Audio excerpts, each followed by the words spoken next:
Ayan, good morning po, magandang araw sa inyo. Ngayong araw na to, yung pangatlong araw ko since na malaman ko na positive ako sa corona.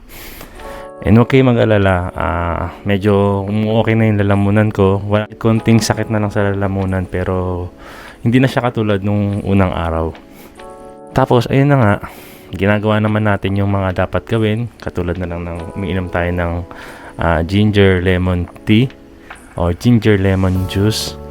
And lahat naman kami dito, nakamas naman din, kahit yung mga bata. Lahat ginagawa natin para hindi sila maapektuhan. Tapos pati yung tinutulungan ko, dinidisinfect ko, and sinasampay ko rin sa labas yung mga ginamit ko. Pero kagabi, yung pangalawang araw ko dito sa bahay, si Yuna Chang ay nilagnat 38.3. Pero kung titingnan ko naman siya, parang okay naman siya.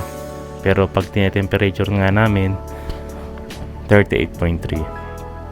Si Kuya EG naman, okay naman siya. Wala naman siyang lagnat. Si Mama Aya naman, may symptoms na rin. Inuubo-ubo siya. Pero hindi naman daw masakit yung lalamunan niya. Tapos yung kanyang temperature ay umabot ng 37.5. So, ngayong araw na to, naisip namin na pumunta uli ng ospital para ipacheck si Mama Aya saka si Yuna Chang. Since nagkaroon sila ng symptoms, kailangan nating ipacheck agad at mabigyan ng tamang gamot. So yun, nagtataka lang ako. Sobrang ingat na yung ginagawa ko. Halos hindi ko na nga makasama yung anak ko kahit nasa bahay kami. Talagang humihiwalay ako sa kanila. Yung mga utensils na ginagamit ko, hiwalay rin. Pati yung panghugas ng ginagamit ko ng mga utensils, hiwalay din. As in, lahat ng bagay na dapat kong gawin para hindi sila maawa, ginawa ko na. Pero nagkaroon pa rin sila ng symptoms. So isip ko, maaaring last week meron na talaga ako at hindi pa namin nalaman, maaaring nahawa na sila nun. Ang dapat ko na lang sigurong gawin ngayon is yung agapan ko, solusyonan natin agad, di ba? Pre, wala namang magulang na may gustong mangyari ito sa mga anak nila. So, agapan natin agad. Kaya samahan nyo kami mamaya. Pupunta tayo ng ospital. Papacheck natin si Mama Aya sa si Yuna Chang. So, update ko ulit kayo kung ano yung mangyayari. Kung ano yung magiging resulta ng check-up nila Yuna sa ni Mama Aya. No?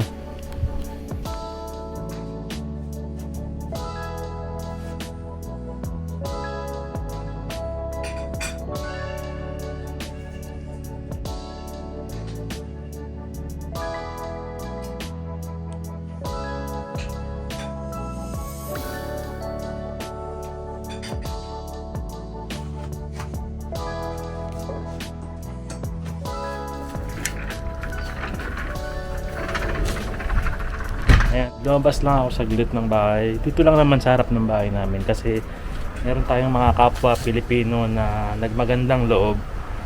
Binigyan kami ng konting ayuda o grocery. Tapos iniwan lang nila rito sa harap ng bahay namin. Minessage lang nila ako kanina na sabi nila dadaan sila rito sa harap ng bahay namin. Tapos iiwan lang dito sa harap ng pinto. Ito yung mga binigay nila.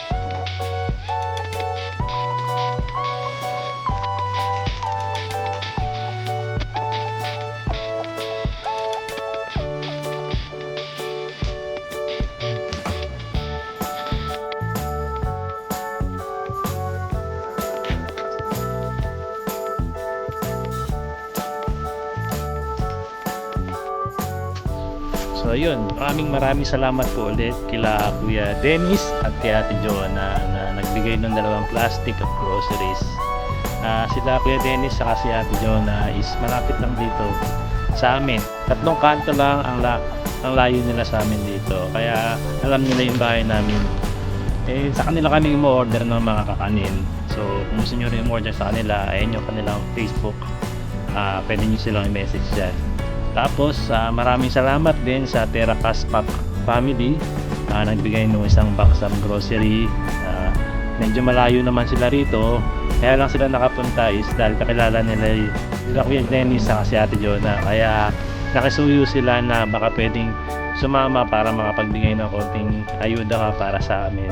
So yun, maraming salamat po sa effort nyo kay Kuya Noel, ayan, sa Terra Caspac family.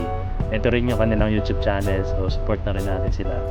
Ayan, maraming salamat po. Sobrang laking tulong to, lalo na hindi kami makalabas para makapag-grocery. Thank you so much po.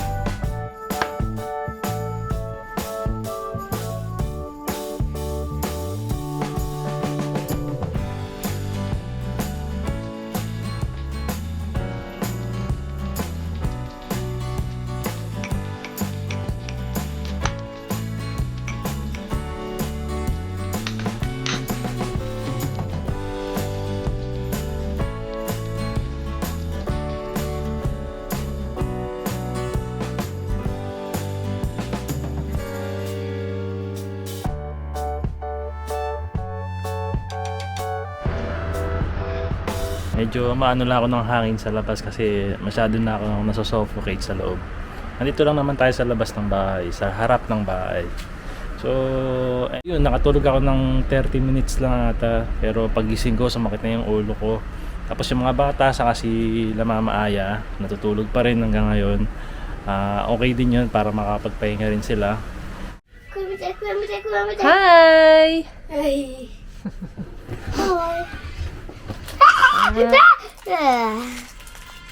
No. Kamusta pakiramdam nyo? Ikaw, kuya? Wala pong nararamdaman. Wala ka nararamdaman? Yobo. Ira-chan wa? Daijoubu? Daijoubu yo. 本当にねえ、みんな大丈夫ね。よかったね。うん。ママ、音見だよ。音。音がする。本当だ。すごいでしょ。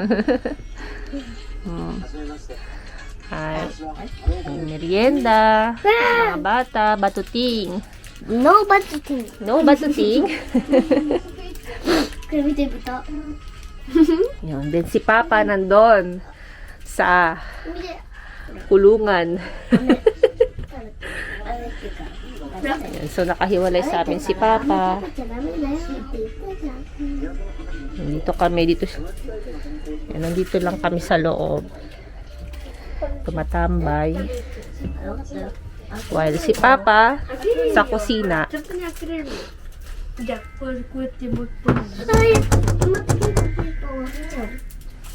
Zombie, anong zombie? So ako, Hambi.